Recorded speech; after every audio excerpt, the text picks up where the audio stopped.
And we are back. Peace, love, and blessings, everyone. It's your bro, your brilliant engineer, and this is your Blackest STEM platform, the STEM Files, the voice of STEM talent in Black culture. We do our best to highlight the best and brightest in science, technology, engineering, and mathematics.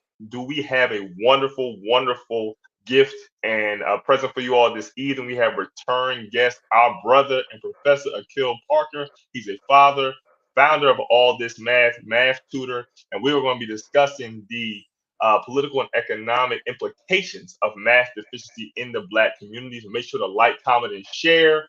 Tap in, get into that comment section, ask questions. We're going to have a very, very awesome, awesome show and conversation this evening. Tune in for more after this. Let's get it, fam. Believe in these false prophets, I say I bet he lying. No football, New York City Giants. Girl dad, rest in peace to Kobe Bryant. When we teaching our babies, we teach them heavy science. Heavy science. Heavy science. When we teaching our women, we teach them heavy science. Heavy science. Heavy science. When we teach men, we teach them heavy. What's going on? My name is Akil Parker. Many know me as Professor Parker. I'm a black man that teaches math. I'm a father of three, and I'm the founder of All This Math that has a mission of teaching math to the entire black community so that we can start to run toward math for our solutions instead of running away from it like it's a bully that we need to avoid. I see y'all on the STEM Files. And we are back again. Couldn't have said it better myself. That's our brother, Professor Akil Parker, talking about his passion of teaching math to the entire Black community. Before we go any further, family, make sure you are tapped in with us at Tariq Cardiac, at Jabrilian_engineer, and at the Chi Mechanic. That's Chi, not Key. The Chi Mechanic on Instagram, and follow us at the STEM Files, YouTube, Facebook, Instagram, and Twitter. Make sure you're tapped in for more content as we move forward and continue to strive to give you all awesome, awesome updates and awesome content about your Blackest STEM platform. We are not simply Black in STEM, but Black is STEM. Stay tapped in, family. Again, as always, we're your TSF trio. I know that you just see me today, but I am Jabril Muhammad, aka Jabrillion Engineer. I'm a civilian mechanical engineer and in-service engineering agent with a focus on naval ship fluid systems and a background in material science and engineering. Study of the various material classes, how things can be utilized for several different applications. I am typically joined by my bro, my longtime business partner, brother Tariq Muhammad, aka Tariq Cardiac, a biomedical research scientist and chief operating officer of the STEM Files parent company, Original Man Scientific. Is a focus on cardiovascular pathobiology, which is the study of how diseases form and are treated in the heart and blood vessels. And last but certainly not least, we have our newest addition, but now just seasoned vet, our sister Dr. Joy, aka the Chi Mechanic. Our sister Dr. Joy has been studying and practicing traditional Chinese medicine for 13 plus years. In TCM, she understands that the body innately knows how and desires to heal itself. The medicine she offers is here to assist you in that journey like a mechanic for your vital energy. And again, my two beloved co-hosts had some very important matters to attend to. But myself and brother Akil gonna hold it down as two math tutors. I bet y'all didn't know that. You know, so two math. We're gonna talk that math tonight. You know, talk that supreme mathematics. We're gonna get into it. But without further ado, we want to introduce to all and reintroduce to some our brother, Professor Akil Parker, mathematician. How you doing, bro? Talk to us. What's going on today? I'm doing great, bro. Just glad to be back on your platform. Glad to be out here talking about math. You know, this is really a propaganda, a positive propaganda campaign that I've been on in the midst of, you know, doing the actual work of tutoring and teaching and proselytizing about mathematics. Man, evangelical with it. He said, "I'm out here."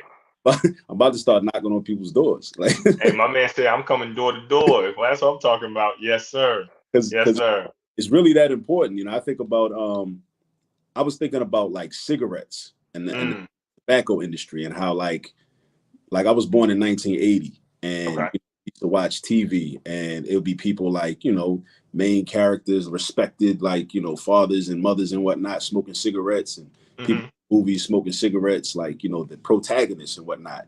And even before I was born in the 70s and the 60s and whatnot, people would be smoking cigarettes, and that was celebrated. But then Right. then all of a sudden, they like shifted. They shifted the narrative and said, oh, well, yes. Then the mainstream was like, no, cigarettes are bad. So Right. Right. shouldn't be smoking cigarettes. And the whole marketing changed. And I think about mathematics in a similar way.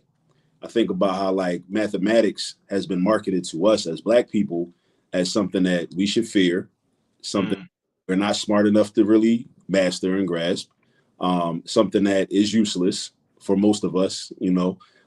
That's really the marketing, and a lot of people buy into that, and we get programmed that way from young, you know, whether it's mainstream media, and also it happens in schools. You know, it happens through school curricula, some of the written formal curricula, but also sometimes in the unwritten curriculum that is offered in certain schools. We get programmed into thinking that, you know, math is something to stay away from, math is something to avoid. You got to be born with a math gene. It's got to be in your DNA to be able to excel in mathematics. And it's, you know, it's unteachable unless you're born with that gene. So what I'm doing is I'm pushing back on that narrative. And I think because that's the issue is the propaganda that a lot of us are subjected to. And it's a lot of parents and grandparents, aunts and uncles, unfortunately, that, you know, because they were subjected to that negative propaganda around math and how Black people should embrace math, they give it to their children and their grandchildren and whatnot, or they expose them to it. I'm like, Black people don't do that. yeah, Black people don't do that. What do you mean? We're trying to be that. Black people don't do that. There you go. yeah. You know, that whole idea of like, you know, all I need to know how to do is count my money. That mentality is crazy. Like, because you might know how to count your money. You know what I'm saying? Like so let's say I do a job for somebody and they give me $100 after I do the job. And I'm like, okay, you gave me five $20 bills. I can count up them $20 bills with that, you know, racist Andrew Jackson on them and whatnot, because that's what I understand too. That's systematics. But I can count them out. But can I do the math and the algebra that's required to understand the algorithm for how you calculated that I should get $100? If I could understand the arithmetic more deeply, I might find out that you really owe me $300. Come on now. I don't know the math, so I can count my money, but can I calculate how much money I'm supposed to be counting? That's the thing our children don't understand, and there's a lot of like grown men and women out here that like parrot, you know, that nonsense, you know, as a way to kind of, I guess it's a way to soothe their ego, you know, because they had negative experiences in school and they never learned it, so they try to, you know, make themselves feel better about that deficiency. But we gotta learn the math, and we gotta stop running away from it, because it's really about problem solving, you know. Absolutely. And if I may, first off, we already hot, we already in it. Bro done laid on us a mouthful and a lot for us to chew on. And I just wanted to take a step back, because you made a comment about them saying, or people saying, oh, you have to have a math gene, it has to be in your DNA. What I'd like to offer, and it's something that we learned and are taught in the Nation of Islam, is that, you know, we are mathematics. So I think the issue comes when we disassociate ourselves from math itself and don't understand that math is literally everything. And it's more than just, oh, 2 plus 2 or differential equations or integration or geometry. It literally lays the base for reality. So everything you see, everything you experience has a mathematical basis. And if you study yourself, you will find the same things you read about and study in those textbooks in your own body and in yourself. So you really lose the right to be mediocre or not understand math, because that means you have a poor understanding of yourself. So now, how does that change the conversation? Well, now studying math is study yourself. So if I want to be better at being me, then studying math is a road to do that. So I would offer that, because I think that kind of helps to marry the identity of the individual to mathematics and helps them have a level of excitement for what is it they're studying. So thanks so much for that, bro. So I wanted to ask you, before we really get into it, a two-part question. So why the STEM files again? Why the vigor and the desire to come back? And also, when providing some of the topics of discussion, why the political and economic implications of math deficiency, right? I thought that was a very, very well thought out topic. So why the return and why that topic in particular? Well, the return, because, you know, the couple other times that I've been on here, like, you know, y'all show love. You know, I like the platform, you know. Yes, sir. And also just, you know, I always want to kind of return to spaces where I had a good experience. You know, we had good conversations. I think I've been on here twice before, maybe 3 times. Yes, at least twice. At least twice, twice. I believe. So, and also kind of like to show the progression, you know, Mm-hmm. because Mm-hmm. a lot of things have happened since the last time I've been on here. A lot of progress Mm-hmm. made. The YouTube channel, like last month sometime, we just hit 5,000 subscribers. Congratulations, bro. Yeah, appreciate that. And yeah, and this is a space where I understand that y'all really value STEM. I mean, it's Right. called wow. So like, you know, so conversations around mathematics that are positive conversations around mathematics and Black people embracing mathematics are very welcome here. You know, I could tell that before the first time I was ever, you know, able to come on here, that's how it was. And when I came on, it solidified it, because from my actual experience, you know, with that as well. And why I came up with that topic is because, again, I've been on this quest to show the relevance of mathematics, because early in my teaching career, you know, students always push back sometimes, you know, when they don't understand and when they're frustrated. And Right. the question that they often ask will be, when am I going to use this? Like, why do I need to whatnot? And when you're an early career math teacher, a lot of times you may not have a good answer for that question. Right. But as time progresses and you stay with your craft and you keep learning about teaching, you learn about students, and you kind of start to learn how this movie ends. You start to realize that there are a lot of answers to that question, and actually it's not going to be the same answer for every student. Right. So I've just been constantly just always thinking about the relevance of mathematics just in everyday life. I'm at a point now where I think anything somebody wants to talk to me about, I can show how mathematics is relevant to it. I can show how algebra is relevant to it, geometry is relevant to it. And it'll probably be a way in which that they may have not considered, you know. So the political, but again, on the flip side of that, so when you have the deficiency in mathematics, that has implications. That has serious implications. And when we have, not just as individuals have deficiencies in mathematics, but as a collective group, you're talking about millions of people with math deficiency, that definitely has political implications, because it makes you much easier to control and manipulate and be pointed and forced in certain directions. And when we get into economics in terms of how like resources are allocated or how resources are not allocated, you know, the math is an integral part of that as well. When I think of economics, I'm always thinking about fractions. And I think about how many students I've encountered in my time that have had this disdain and just hate fractions. Like, it's like the bane of their existence. Like, they don't want to see no fractions. You know what I'm saying? Like, it's like, I hate fractions. And I realize it's because it's most likely because they never were taught about fractions to understand it in a conceptual way, or even with the algorithms of like how to find a least common denominator or how to reduce a fraction, you know, by using the greatest common factors of the numerator and denominator. Maybe they was never taught that, right? So, you know, but when you think about fractions, if a person is deficient in fractions, and then let's see the progression, let's see the logical, you know, extension of that. They will be deficient in ratios. And if you're deficient in understanding ratios, you're going to be deficient in understanding proportions. Come on. And understanding proportions, then when you are involved in or experiencing a disproportionate relationship, Come on. Whoo! in, you know, being provided what you owe, then you may not even be able to identify that. And then you'll just be sitting around like, well, I guess that's just how it is. Like, you know, my community is not getting what that community is getting. Or, you know, or somebody is saying, well, look, we gave this community this amount of money, but yet you gave, and they'll say this, they'll say like, okay, your community has 50,000 people in it, right? This other community has 10,000 people in it. Your community gets $100,000 in resources for something. The other community gets the same $100,000. Right. And they'll kick it to you like, look, we gave y'all the same amount of money. Y'all equal. Come on now. Hold up. When you do the math, that's disproportionate. Right. It's a different amount of per pupil right? Allotment. But Right. when you don't understand fractions, you don't understand ratios, proportions. When you don't understand all that math that people say, I'm never going to use this in life, why'd I got to learn this? Then people can play in your face. And Come on now. people can play in your face. Politicians can play in your face. Corporations can play in your face. Everybody can play in your face because of math deficiency. Bro, that's how we have to talk mathematics to not only our people, and foremost our people, but to everybody.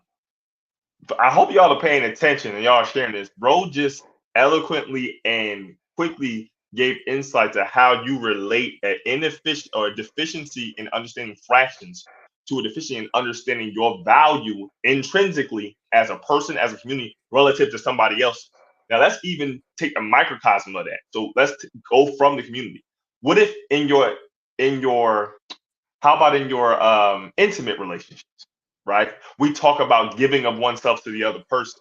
A lot of times we confuse the value add in our intimate relationships based on our understanding of what the other person gave and what we're giving. So now we have a hard time relating to one another because we don't understand that we're not giving enough or we're not giving our all. It's not relative, right? So, or we're thinking that, okay, I have a poor self-concept or I've misunderstood my own value, so now I deserve less, when really you deserve more. So all this starts to really play a part in your everyday life because understanding value, understanding the law of cause and effect, reaping what you sow, all that is tied to mathematics. So I love how you took a stepped approach, almost like a step function, one point at a time to get us to ratios as far as funding for a community. That's dope, and that should really be understood.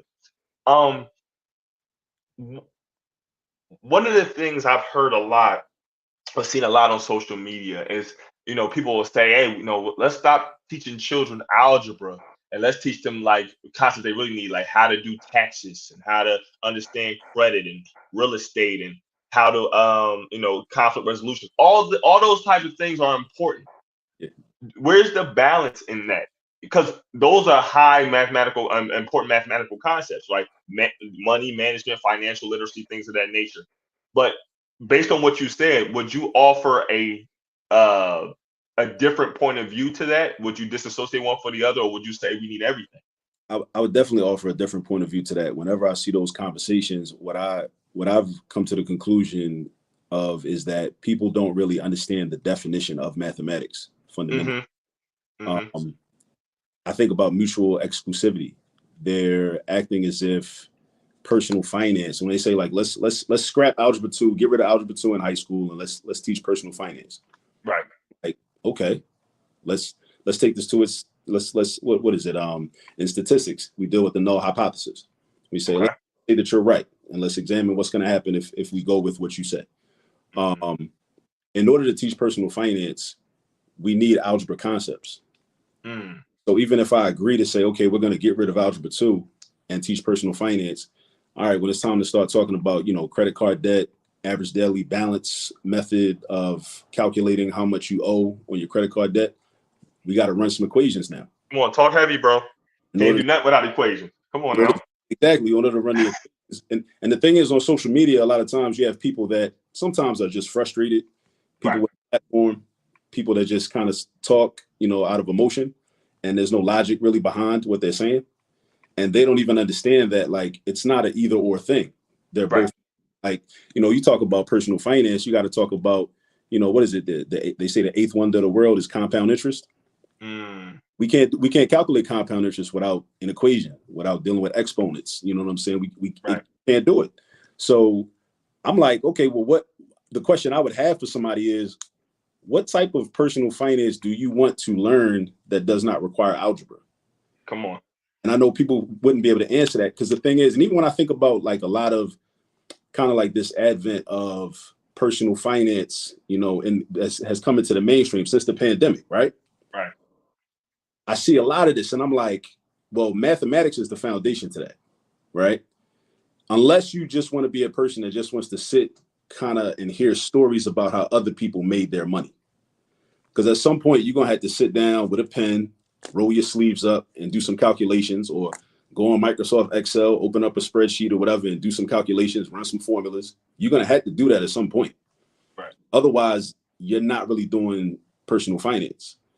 And even like teaching financial literacy, that's the algebra is germane to having financial literacy. You need to understand arithmetic and algebra in order to be able to, do those calculations that are required to do the budgeting. Right. If you want taxes, when you read those tax codes, that's a bunch of formulas. Right. A bunch of formulas. Okay, take this amount of money, divide it by 10, add the number of years that you did. Right. Take 45% of this, and then do. It's you a big in this tax bracket, so you get this percentage. Take it. All that. Equation. So when somebody speaks up and opens their mouth and says we should get rid of algebra and replace it with teaching people how to do taxes, I'm like, you can't really teach people how to do taxes without using algebra. You can't understand and do calculations on return on investment if you're investing in stocks without using algebra. And even that, like, so, and even on I guess a more political level, when people have this expectation, and I think this comes from a lack of understanding of America and Western society, and also a lack of critical thinking, which math helps to foster and nurture critical thinking among people. Why I'm always asking the question, why do we have this expectation that public school would ever do that? Like, why would it help people to overthrow a system that is fundamentally oppressive and always has been ever since the establishment of this nation? Now hold on, Professor. We live in a post-racial society, Professor. We need people to help society move forward, right? So we're gonna teach them what they need to know. We're not worried about everybody. We just gotta make some cogs, you know what I'm saying, and get people working and everything. Like, we don't need to talk like that, Prof. That's what they, that's what they're gonna say. You know what I'm saying? But that's what we live. If I might be wrong. Let me know. I might be wrong, Prof. I don't know. Might be wrong. They're gonna say I'm being what is it? I'm being divisive. You're being divisive. You're being radical. You're being a little radical, Prof. But no, but you're absolutely right. My thing is, people say, well, the system is broken. I reject that notion. Me too. I think the system works exactly as it should.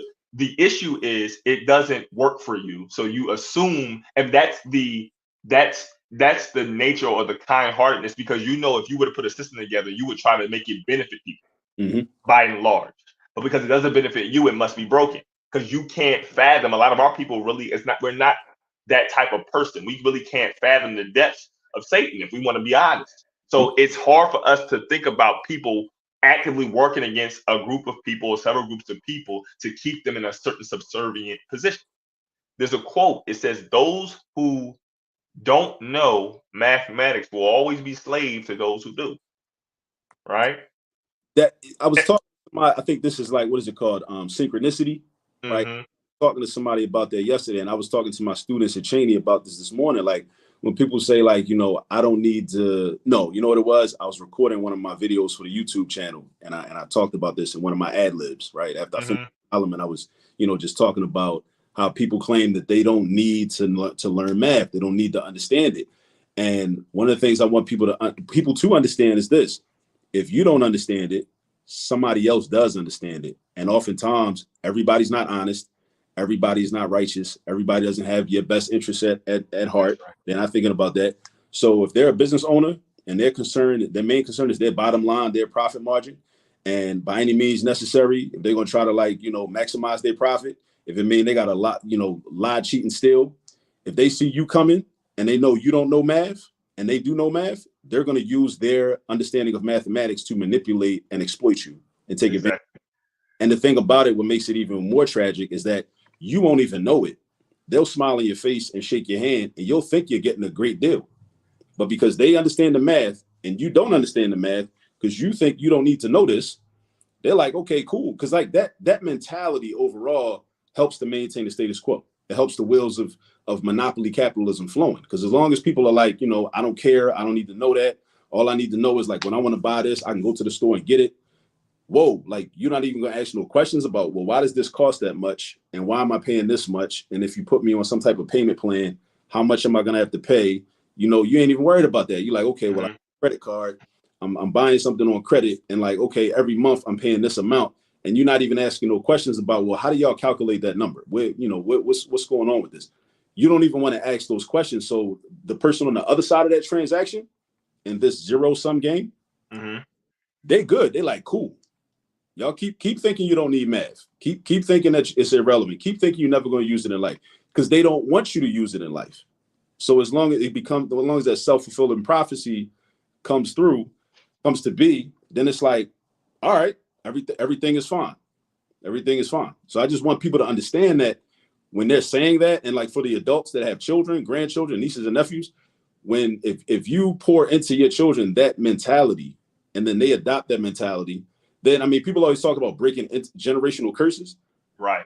Generational curse. I call it intergenerational mathematical poverty. And say that again. Say that again for us. Intergenerational mathematical poverty. We pass that on to children. We pass it on to nieces and nephews. We pass it on to grandchildren. And as long as you embrace that, everything stays the same. Like, you're not gonna be able to question what type of financial decisions you're making, or like, what's the best financial decision, and you're going to be taken advantage of inevitably, even if you don't know it. I had to put that in the chat for the people, bro. Look, make sure you don't forget me when that book come out, Intergenerational Mathematical Poverty. Make sure you put me somewhere, I get a nice signed copy, I'm saying? I come to the book signing, I'm saying? Show some love, interview you live for the STEM files, I'm saying? Yeah. I love real quick, because you said think of something. When we were talking about, Western society in America and how it is, a lot of people you were mentioning a lot of people can't fathom that the society, or those that control the society, would behave in a certain way. Exactly. I think that ties directly into also a lack of historical awareness. Come on. Because once you read the history, it's like, okay, like, it's like, what did JC say? You was who you was before you got here. Like, but if you don't know the history, you're not going to know that they was who they was them. Right? They've been him, right? But you don't know it if you don't read the history. And if your school don't teach you that history, then you're not going to know. And if you don't read it on your own, you're not going to know. So this is why, I deal with one of my major undertakings is hystematics. Come on. That's a perfect segue. Go ahead. Go ahead, Bill.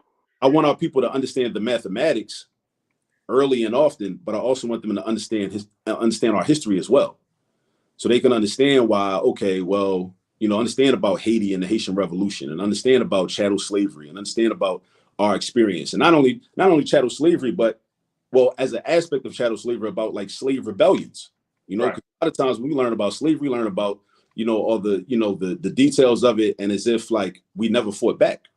Right. So not learning about our resistance movements can kind of also is another form of programming to make a person feel like, well, it ain't no point. Like, resistance is futile, because I don't got no examples of when we did fight back, but there were plenty of examples, right?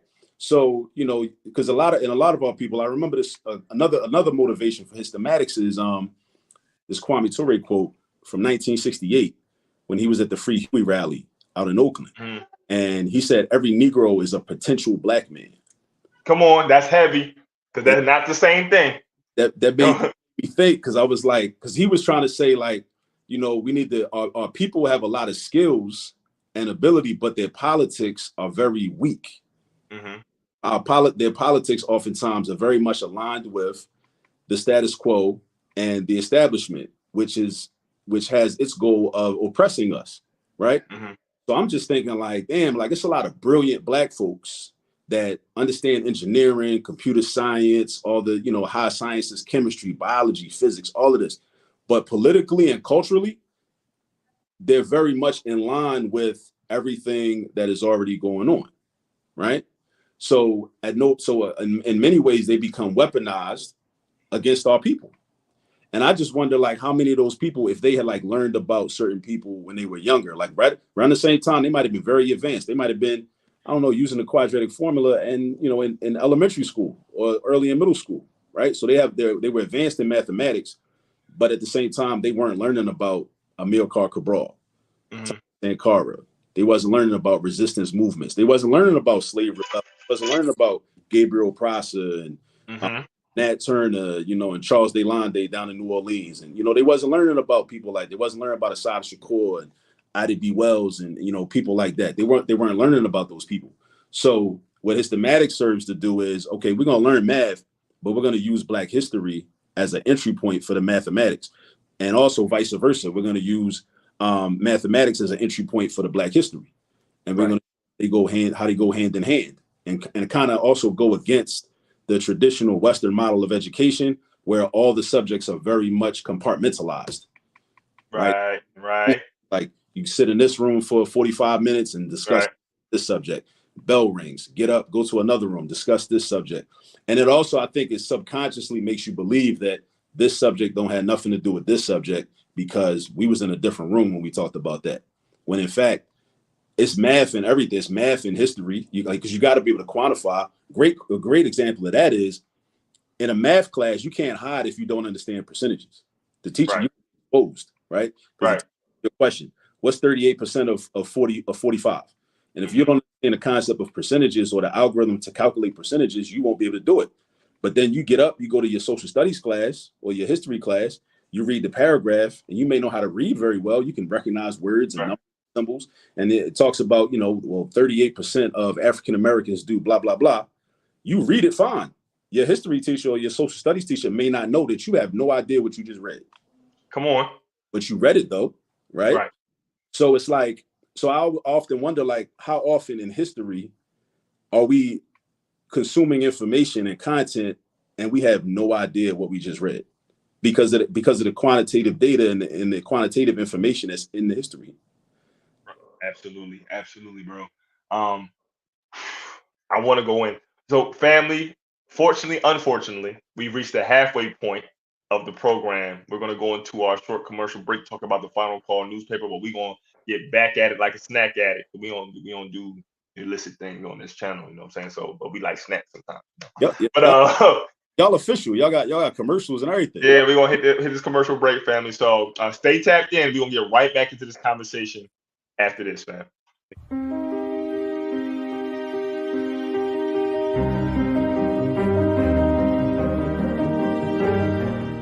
Now you can get the same uncompromising truth you've come to expect from the Final Call newspaper on all your connected devices. Subscribe to the Final Call digital edition today. Go to subscribe.finalcalldigital.com. This is Sister Ilyasa. We're at the National Training Convention and you're watching the STEM Files.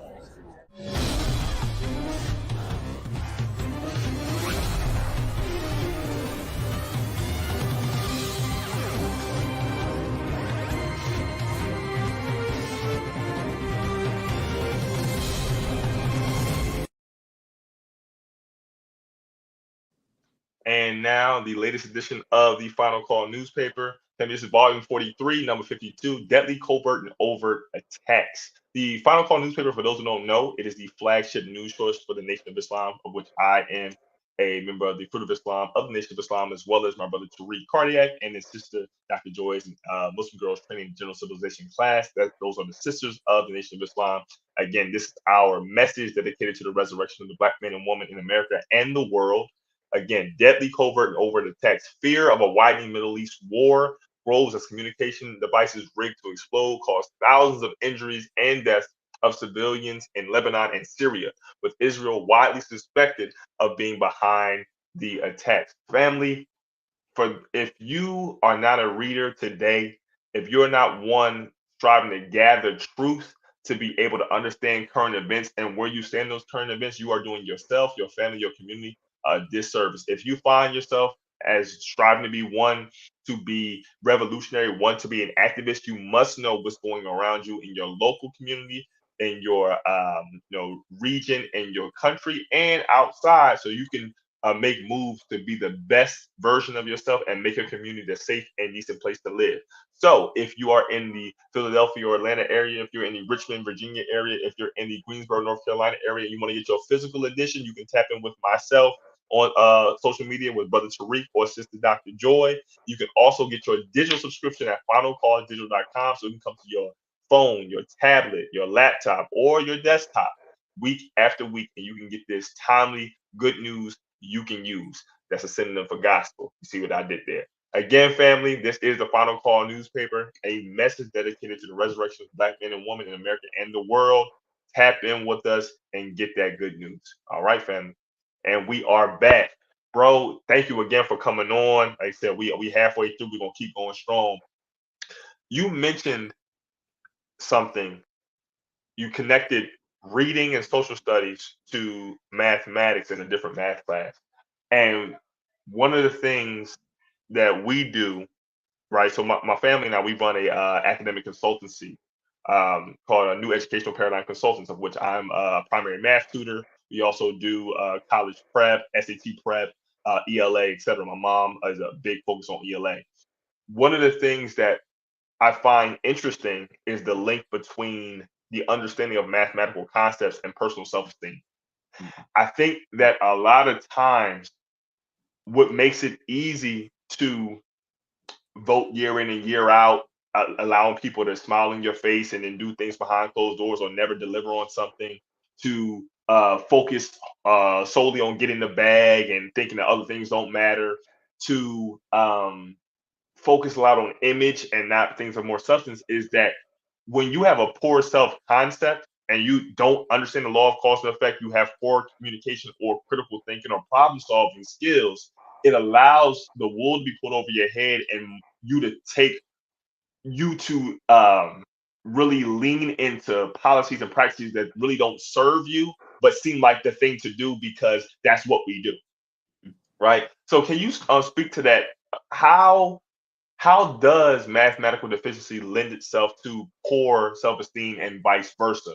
And then how can we really start to shift that to really not only teach mathematics, but teach it at a high level and teach it in a way that inspires those to really go after mastery of self and then protection and nurturing of their community? Well, I would approach this in two different ways. One way I would say is, when most of us, we attend public schools or charter schools or private schools, that's what most of us do. Most of us are not homeschooled, but when we attend math classes, math is typically the class that makes you feel, or is like the main barometer for whether I'm smart or not. Smart or not. Go ahead. Come on. Facts. Typically, and that's actually unfortunate because you may have had a poor teacher, right? Mm-hmm. So because you had the poor teacher, or and it's not an attack on teachers, but I'm a much better teacher 20 years in than I was in my first year teaching, right? You may have just had instructional practices that didn't mesh well with your learning style, right? So you end up thinking if you do poorly in that math class, you're like, man, maybe I'm just not that smart. And when you start to internalize that feeling, then that goes directly to your self-esteem. So then it's and then when your self-esteem is low, because this thing that children are basically given a job. We give children a job. Their job is to go to school, that, from the age of 5 or sometimes 6. You go to kindergarten, you're giving them a job. They're there for 8 hours a day, 5 hours a week. That's a 40-hour a week job, from the age of 5. And then, so in this job and in this space, this educational space, I'm reinforced with this idea that I'm just not that smart on a consistent basis. That could do a lot to you, and you may try to find ways to compensate for feeling for having that low self-esteem and feeling I'm not that smart. So I may decide, well, I'm gonna be a class clown, or I may just bully people and try to catch wreck and beat young boys up. You might do that to compensate because I don't feel like I'm that smart. So I gotta win at something.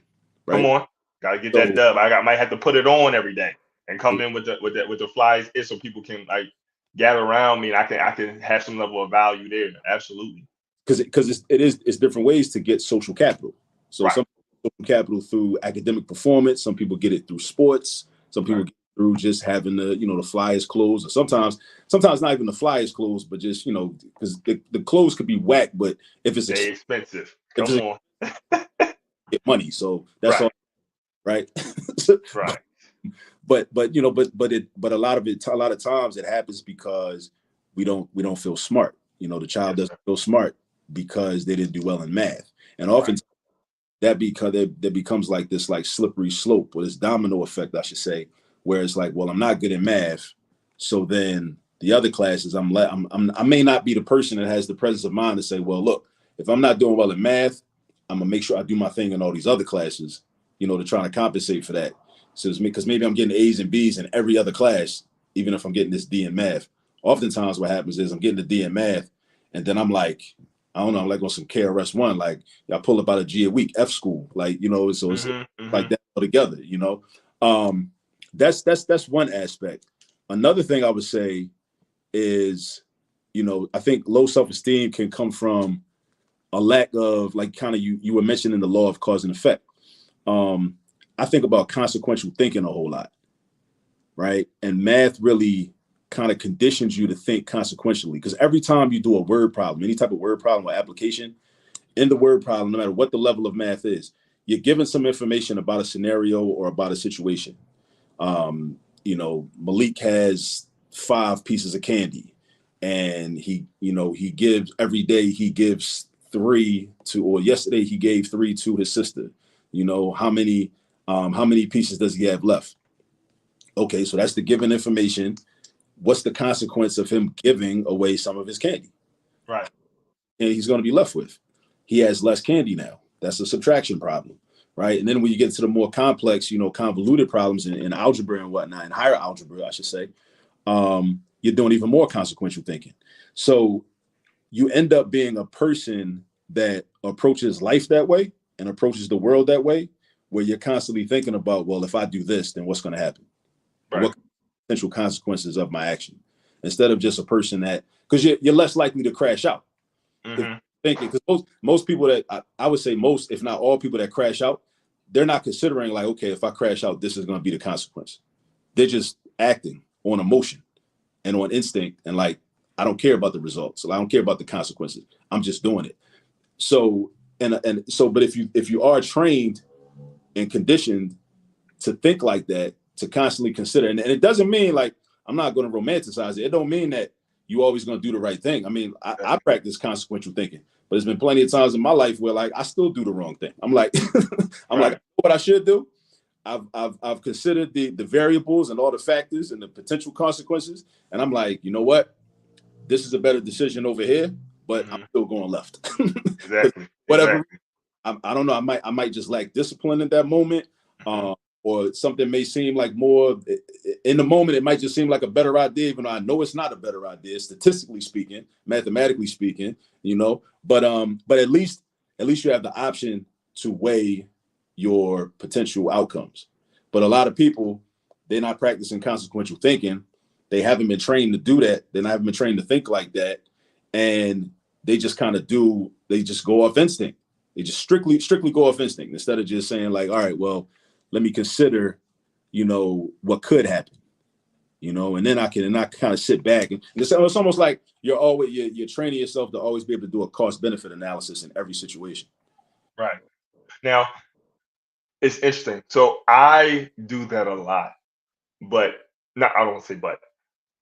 What comes with that, if you're not careful, is paralysis by analysis. And that's something that I'm overcoming personally. I'm an engineer, right? I'm one who has a very methodical way of thinking.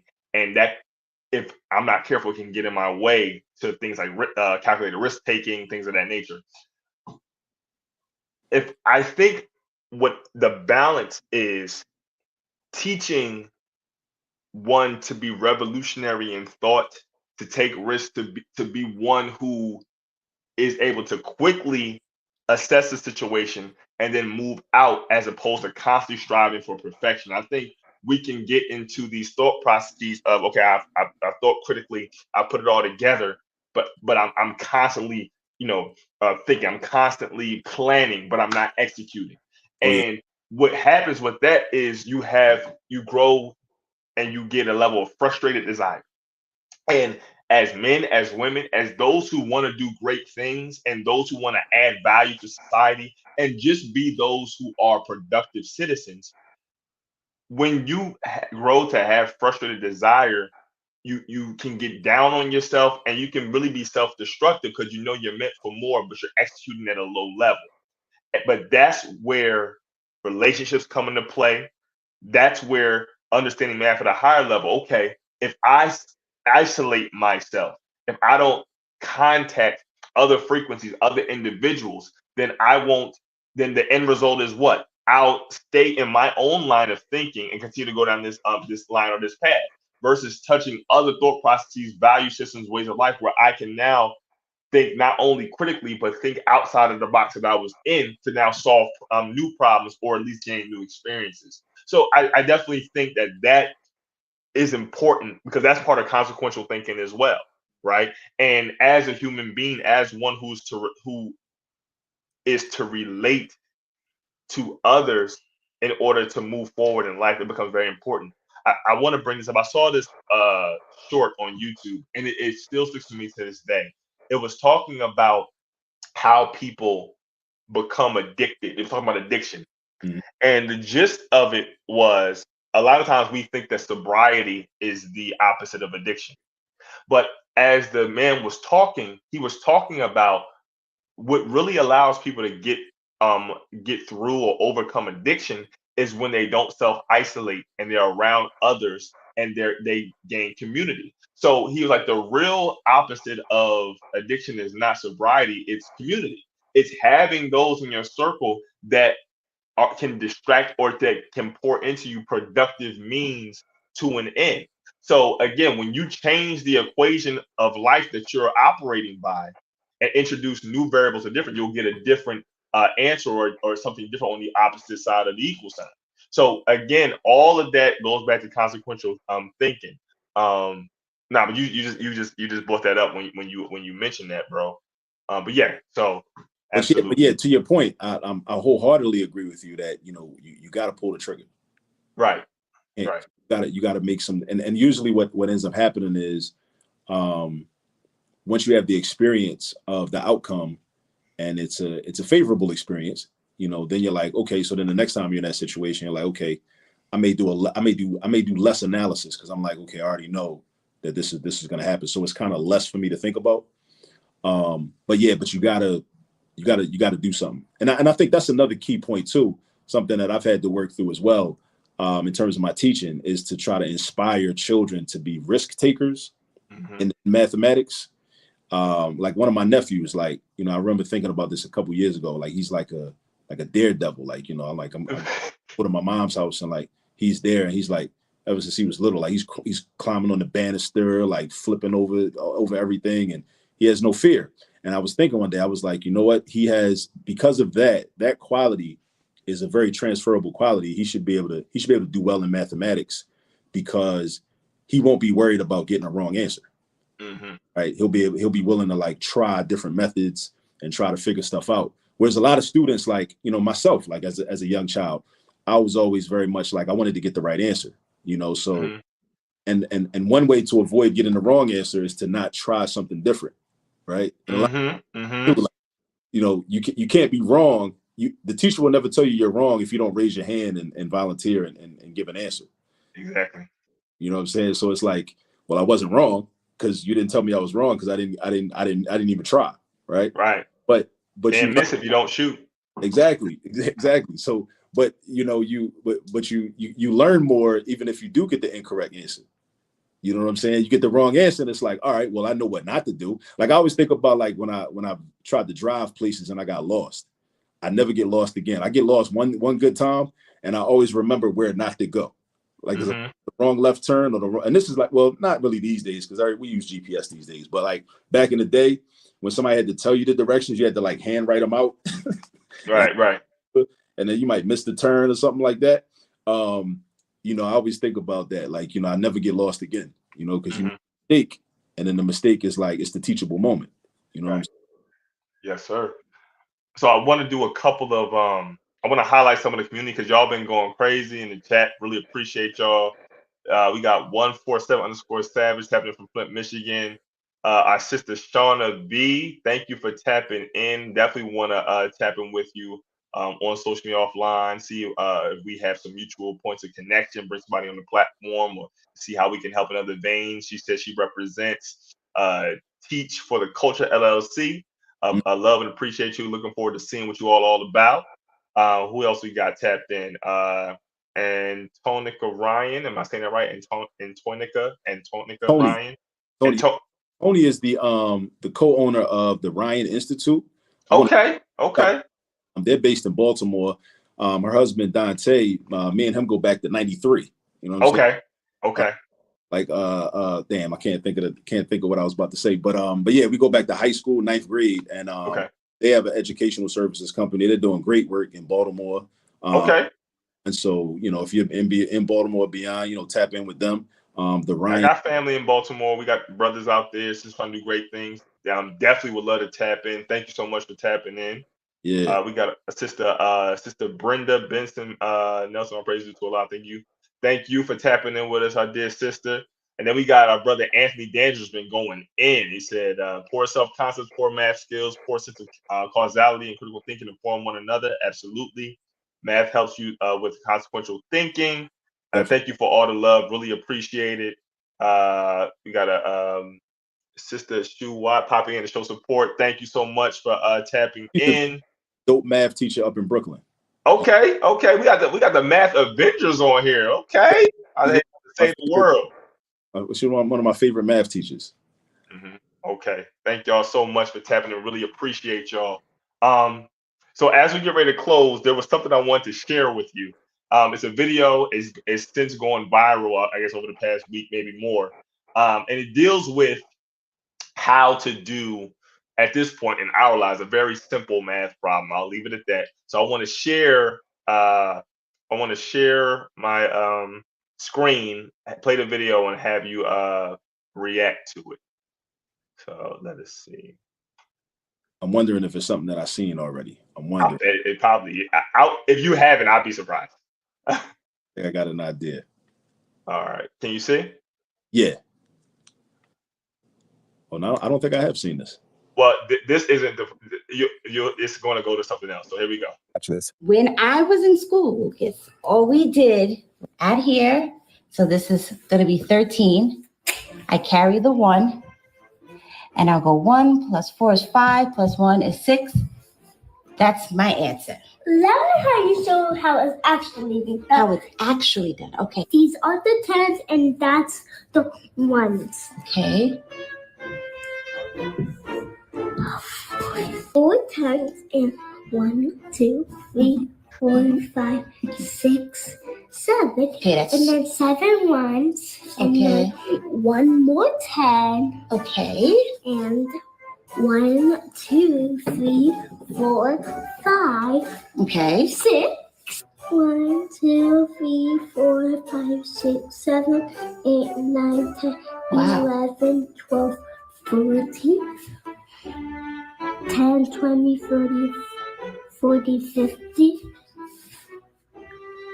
Okay, this wants to be with its friends, so it goes up to 50 and then it counts 1 more up, so it will make 63.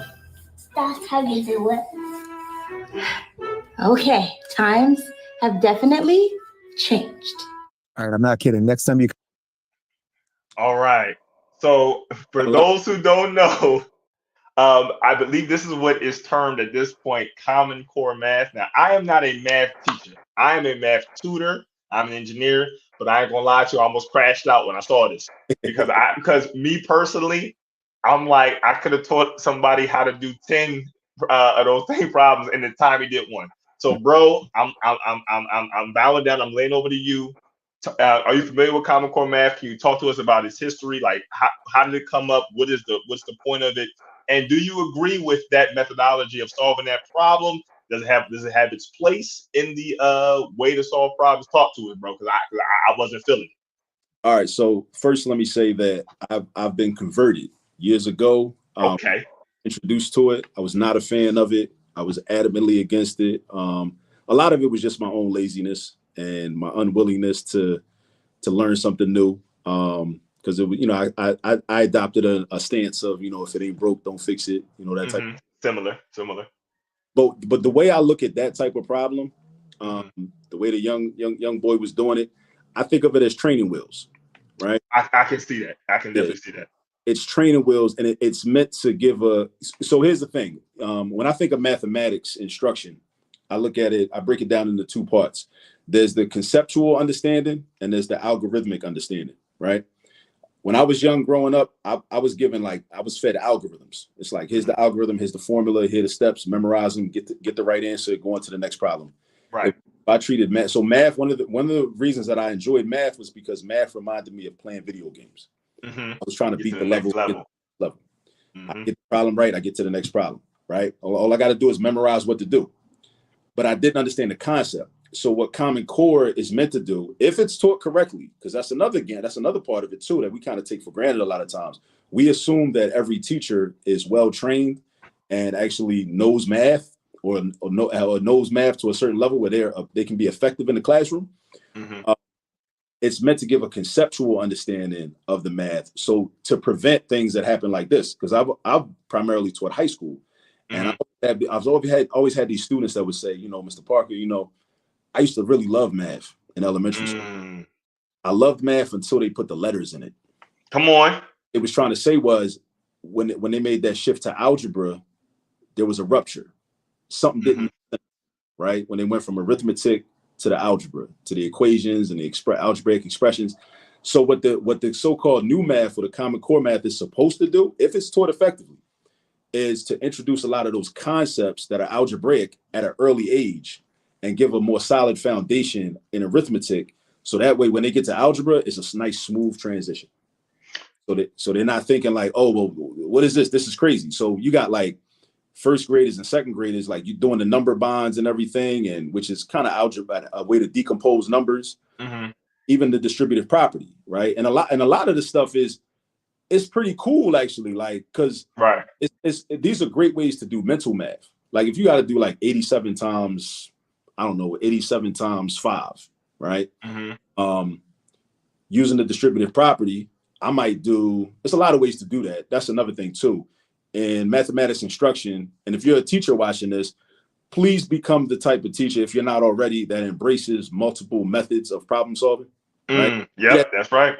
Students, you got to do it this way. And if you don't do it this way, then you are wrong as a result. Please don't be that teacher. Right? I embrace that. I absolutely embrace that. Yep. You could break the 87 down into 80 plus 7. Right. Then numbers that end in 0 are always easier to multiply because it's less because of that 0. Because you could really pretend that 0 not even there. So if I'm 80 times 5, I'm really doing 8 times 5. And then I get 40 and I attach a 0 to the 40. So that's 400. And then 7 times 5, that's 35. So then I just add the 400 with the 35. That's 435. So that's just distributive property that, we might teach to like second or third graders. People would look at that as new math. And because when they see it written out, it seems like a lot, but it's going to be a lot at first. Anytime you're teaching something, it's going to be a lot at first because you're teaching it for the first time. But what happens is the goal is like, that's really going to be the mental process. You're just documenting on paper the mental process. And then you become a person that's like out of the store. And it's like, okay, well, I'm at not Walmart. I might be at Lowe's or Home Depot. And I got to buy some bolts to, fix something in my house. I need 5 of them. They each cost 87 cents. And instead of me taking out my calculator and going to the calculator app, I can just do the 87 times 5 in my head real quick. And I know that it's going to be $4.35. Right. Right. So that's the benefit. And also it's a way to increase our children's numerical fluency. Right. Because we want our children to be fluent and have number sense. I thought she was going to pull up the video that I posted on my page, and it was circulating with the guy in the radio station. It was from the summertime, and he asked the 2 other young people that was in there with him in the radio program with him, if you could if you could work at McDonald's for 50 hours a week for 3 years, and they would pay you $1 million, right? Would you do it? And they straight up are like, no, we wouldn't do it. And as I was listening to them talk and reject this idea, this hypothetical idea, I could tell that they didn't have the number sense to understand the mathematics behind that. And they didn't understand that $1 million over a 3-year period, working 50 hours a week, that's like $128 per hour. Your biweekly paychecks would be $12,821. Come on. That mathematical process and break that down mathematically, because if the radio host had said, listen, working McDonald's every 2 weeks, you're getting back about 13 racks. things have probably been very different. But because my belief is, I'm speculating, but my belief is from how they were talking, they didn't understand the concept of $1 million broken down over a 3-year period, working 50 hours a week. They didn't understand that concept. And they also probably had a value of social capital tied to working at McDonald's. Yeah, exactly. Where the homies, I ain't trying to work at McDonald's. I done been to McDonald's. So you have that, but then and a poor understanding of mathematics. But I haven't even seen that video. I gotta look that up. Definitely check that out. Check on but even with that, like, so this, you mentioned another important point, the social capital involved. I think a lot of people work jobs that don't have a lot of status attached to them, but they're not thinking about, okay, well, what if I, the paycheck might be small, and yet there's not a lot of social status attached to it, but what can I learn though? Right. Learn about supply chain management. What can I learn about operations? What can I learn about running a business? Like working at McDonald's. Like, I told my son that, like, he was supposed to be he didn't end up doing it, but he was supposed to get a job at Chick-fil-A this past summer, right? So one of the things I told him, I said, all right, well, when you go in there, make sure you pay attention to everything. Right? You're not just there for a paycheck. You're there to, like, this is an opportunity for you to learn how, and Chick-fil-A is a pretty successful business. This is a way for you to learn systems. Right. Learn how businesses run. Right. I think more children, when they work at like the Taco Bells and the Chipotles and all these types of places, because even when I was growing up back in the day, I wasn't thinking about that. I was like, I'm not trying to work in no fast food. I might have wanted to work in fast food if I had been thinking like, well, damn, like if I work in the fast food spot, I can learn how fast food spots are run. And this is not just a singular fast food spot. This is a multi-billion-dollar or multi-million-dollar corporation.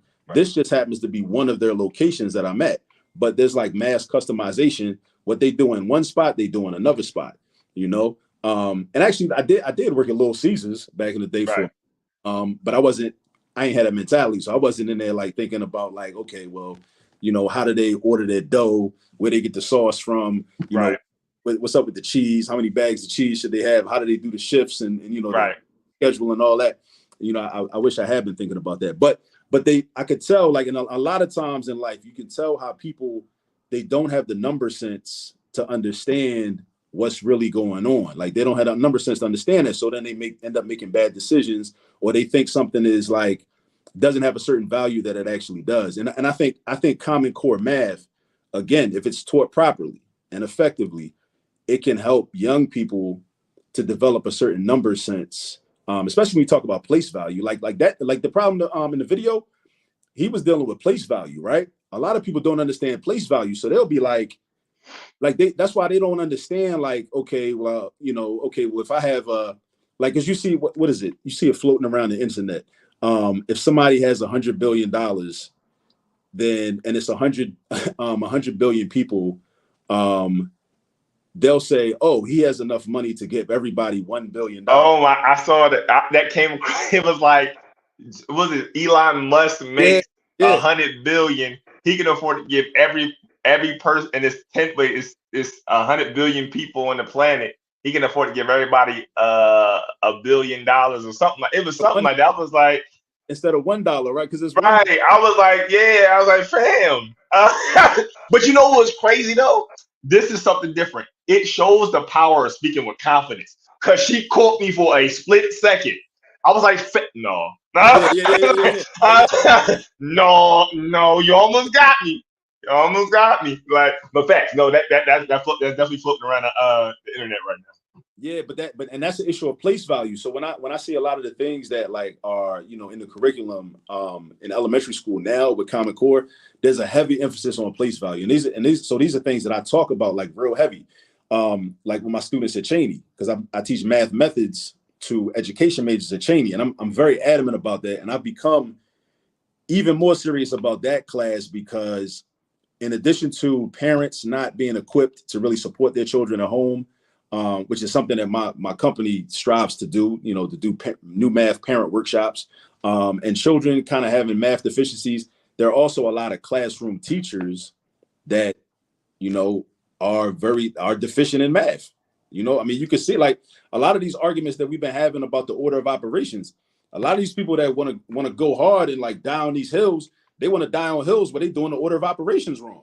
And these are classroom teachers that's getting paychecks every 2 weeks. Come on. So even so, it's like a lot of times you got a situation where you got the blind leading the blind. So when I'm in this classroom, I'm in this class, I'm like, listen, and I be telling them, I'm very frank and candid with them. I'm like, look, you don't want to be that type of teacher, because you got to know the math first, and not only do you have to know it, you got to know how to teach it. And that's another thing I had to let them know. Like, look, like this class is going to be different from other classes that you have taken. Education classes are different classes. Because not only like I was a finance major. So when I'm in my finance classes, I'm learning it just for my own benefit, right? I wasn't thinking about having to teach it to nobody else. Right. My students, I'm like, look, you got to know how to do it. But not only do you not got to know how to do it, you got to be thinking about, well, how could I explain this to somebody that don't have no idea how to do this? And a lot of the math that we're doing, a lot of it is that type of math where it's like, well, I just know how to do it. I don't really know how to explain it. I just been doing it so you take it for granted, right? So I'm trying to tell them, I'm like, nah, you got to think more deeply, because you got to consider, like, what if you were like a 7-year-old child that never saw this before? How would you make it make sense to them? Absolutely. And yet, explanations got to be on point, and you got to have a bunch of different. You got to differentiate your instruction. You got to have a bunch of different explanations to make sure to make sure the maximum amount of people in your classroom that you're responsible for, make sure that they understand it. So you got to think more deeply than you normally would. So even if it's like that seems simple, like why is like 13 plus 19, equal to 32? Why is that?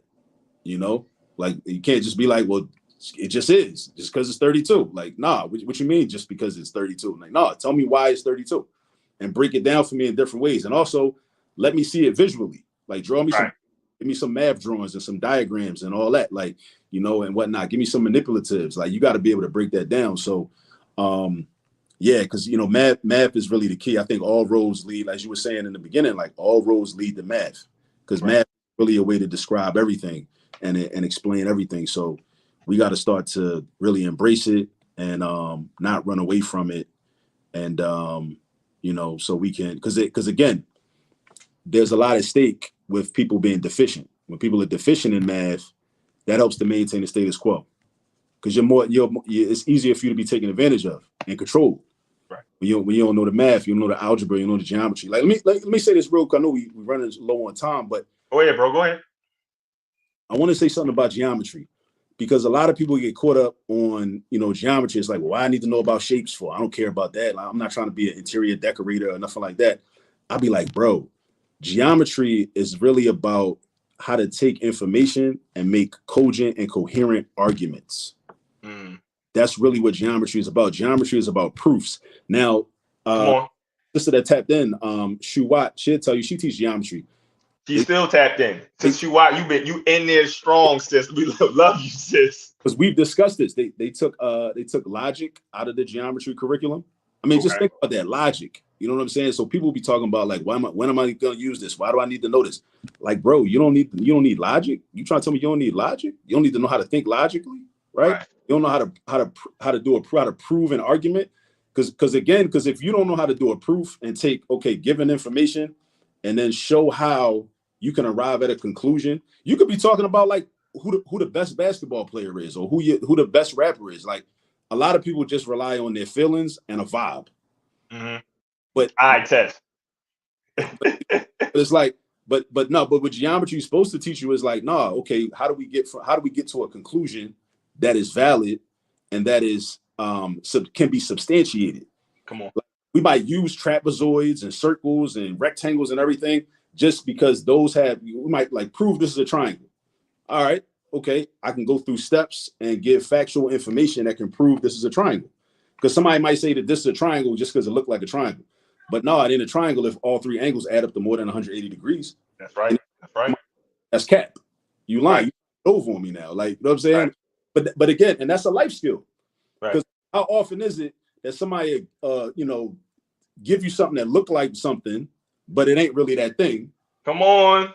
You examine Can't you believe it? Can you believe it's not butter? Come on now. To examine it more deeply. Hold up, like, but you won't even examine it because you're just looking at it, you're like, well, I feel like it is what it is.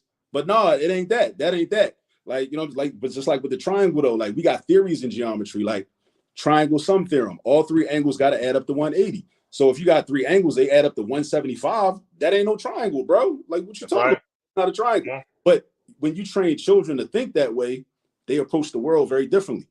Your approach to the world is very differently. Your approach to life. And then it's like you feel like you mentioned that self-esteem and that confidence. Your confidence is on another level because you walk around the world, walk around the earth like, yo, like you can't get over on me. Because I know how. And the math class was supposed to, and again, if it's taught properly, the math class was supposed to train you to develop you in that way. So you'd be able to walk with that type of confidence. Yes, sir. Brother Professor, that's what I'm calling you from now on, because that's the proper honorific way to deal with you, bro. Listen, bro, this has been another edition of the STEM Files family. Unfortunately, we are past that hour point. Can I get some black fists in the comment section if you enjoyed the conversation? If you would like another part or bro to come back on. Again, family, this is your platform. This is your Black is STEM platform. We do our best to highlight the best and brightest in science, technology, engineering, and mathematics. I want to leave us with a few things. As I've said before, for those who forget, as a member of the Nation of Islam, we are taught that Islam is mathematics and mathematics is Islam. It can be proven at no limit of time. We also are further taught and understand that whosoever prescribes the diameter of your thinking prescribes the circumference of your activity. Said a bit differently, it's really saying whoever gives you your foundation will determine what you build. Because we know when we dealing with area, we dealing with geometry, right? The diameter or radius is a basis for finding aspects of the circle. So if I'm sitting here and I have a flimsy foundation, how can I build anything strong or lasting? Right? So now when we're giving confidence, we're equipping men, women, children through mathematics with the ability to create and dominate their environment and leave a substantive mark and hopefully a positive mark on everyone and everything that they interact with. So again, math deficiency in the Black community, there are political implications, there are economic implications, there's spiritual implications, there's psychological implications, there's implications on implications on implications. And we're trying to be that intercessor in the middle that comes and helps move that forward. So family, I love the interaction. Thank you for coming on behalf of my co-host, T Mechanic and Tariq Cardiac. We thank you. And we're gonna bring bro back because we got things to work on the back end. And like I said, I just love whenever we talk, bro. But again, family, we appreciate y'all. Bro, is there anything you like to leave the audience with before we go ahead and close out? Yeah, just a couple plugs. The YouTube channel, if you're not already a subscriber to the All This Math YouTube channel, please go to All This Math as soon as you log off of here and subscribe to the channel and share it with some other people. We got over 5,000 subscribers, so we must be doing something right. And close to 800 videos ranging from arithmetic up to calculus 1. And also my book, How to Use All This Math Volume 1, is available on Amazon. So you can look that up under the title, How to Use All This Math Volume 1, and also, or my name, Akil Parker. And that book is a resource guide for parents where I'm showing parents how to take everyday activities and convert those into teachable moments in arithmetic, algebra, and geometry. So our children will be prepared for math class. So that way, they don't feel overwhelmed when they get in math class and start to develop those fears of math and those math anxieties. Because if you're doing math on a regular basis, like in the household, in the car, when you go to the store, whatever, walking down the street, then math becomes much more friendly, and much more welcoming. So when you see it, when your children see it in school, there's no need to be scared of it because it's something that they just do in their everyday life. So in the book, I'm giving you examples step by step. I'm making it plain, and so our people can win. Absolutely. And if y'all want to tap in with bro on Instagram, ask questions, with this mission, whatever, at All This Math, for the math tutoring consultancy and business, and at Akil_Latif for bro's personal page. You can get more information on the book, on the YouTube channel, etc. Family, again, as we close, right? This is the STEM Files, the voice of STEM talent in Black culture. Make sure to follow us at the STEM Files, YouTube, Facebook, Instagram, Twitter. Also, make sure to tap in with the host or the co-host individually at Tariq Cardiac, at Jabrilliant_engineer, and at the Team Mechanic on Instagram as well to take tapped in with us personally and professionally. Family, again, when dealing with our children, and I'm speaking to us as Black people, first and foremost, we must not simply teach that we are taking up space in STEM or Black in STEM. We must teach that Black is STEM, because as the original, as those who came first, mathematics came with us as well. So family, until next time, Jabrilian underscore engineer or Jabrilian engineer, our brother Professor Akil Parker for all this math. Until next time, family, stay mathed up. We love y'all. Peace. You believe in these false prophets, I say I bet he lying. No football, New York City Giants. Girl dad, rest in peace to Kobe Bryant. When we teaching our babies, we teach them heavy science. Heavy science. Heavy science. When we teaching our women, we teach them heavy science. Heavy science. Heavy science. When we teach men, we teach them heavy. What's going on? My name is Akil Parker. Many know me as Professor Parker. I'm a Black man that teaches math. I'm a father of 3, and I'm the founder of All This Math, that has a mission of teaching math to the entire Black community so that we can start to run toward math for our solutions instead of running away from it like it's a bully that we need to avoid. I'll see y'all on the STEM Files.